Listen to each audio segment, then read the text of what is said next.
A corrente elétrica que acende esta tela, agora, enquanto você assiste, foi domada por um homem só. Em 1893, ele iluminou uma feira mundial inteira, diante de milhões. 50 anos depois, morreu sozinho num quarto de hotel, devendo a conta, alimentando pombos. Como é que o homem que eletrificou o século XX termina assim? A verdade sobre Nikola Tesla é mais triste, e mais interessante, do que qualquer lenda. Ele nasceu em 1856, numa aldeia perdida do antigo Império Austríaco, filho de um padre sérvio. Vinha de muito, muito longe da América. Ainda jovem, teve uma ideia que carregaria a vida inteira, um motor movido não pela corrente contínua que todos usavam, mas por uma corrente que se inverte, dezenas de vezes por segundo. Corrente alternada. Em 1884, com pouco mais que as roupas do corpo, desembarcou em Nova York. E foi bater na porta do homem mais poderoso da eletricidade no mundo, Thomas Edison. Durou poucos meses. Edison tinha apostado tudo na corrente contínua. Tesla acreditava no oposto. Dois gênios, uma só verdade possível, e a sala era pequena demais para os dois. Tesla saiu para abrir o próprio caminho. O que ele não sabia é que estava entrando numa guerra. Em 1888, um industrial chamado George Westinghouse comprou as patentes do sistema de Tesla.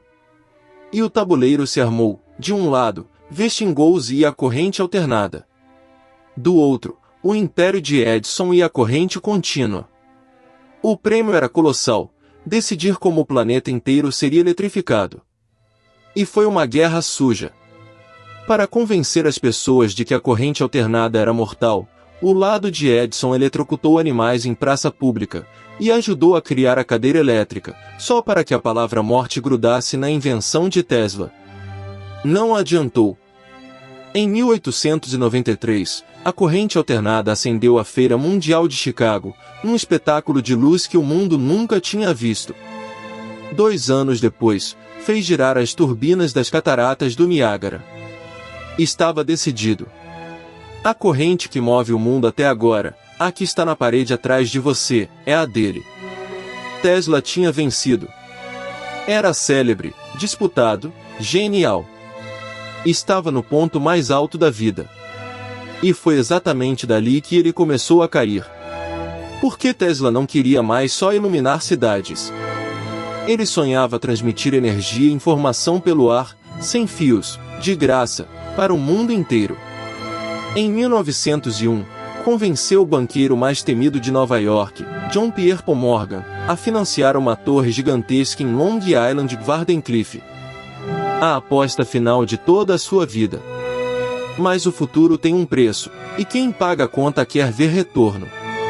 E então, do outro lado do oceano, um jovem chamado Marconi atravessou o Atlântico com um sinal de rádio.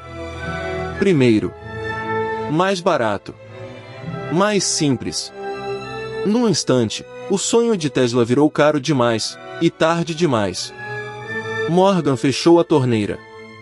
A torre ficou pela metade, apontada para um céu que não ia mais responder.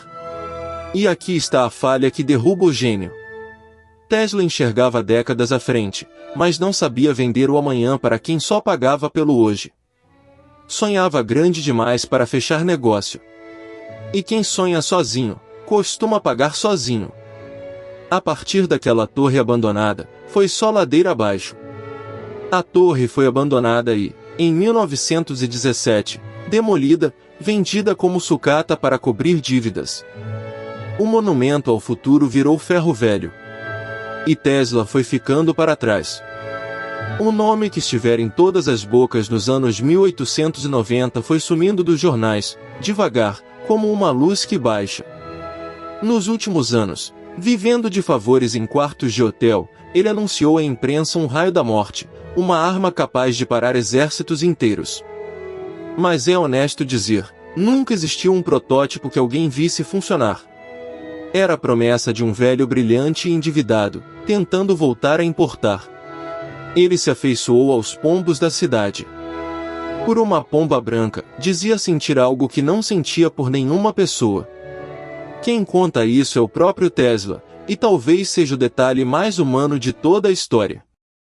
Em 7 de janeiro de 1943, uma camareira encontrou seu corpo no quarto 3327 do Hotel New Yorker. Tinha 86 anos. Morreu sozinho, de causas naturais, devendo a conta. Poucas horas depois, agentes do governo apreenderam seus papéis, à procura de um segredo perdido. Não encontraram nada que mudasse o mundo. Porque o que Tesla tinha para dar, ele já tinha dado. E estava em toda parte. Naquela mesma noite, em milhões de casas, as luzes se acenderam com a corrente que ele inventou. E ninguém lembrou o nome dele ao apertar o interruptor. Essa é a verdadeira tragédia de Nikola Tesla. Não há de um gênio suprimido por inimigos, mas há de um homem que deu ao mundo muito mais do que o mundo soube devolver. Se esta história te tocou, deixa o like e se inscreve. Aqui é o Cronista, e toda semana eu registro a ascensão e a queda de quem mudou a história. Até a próxima página.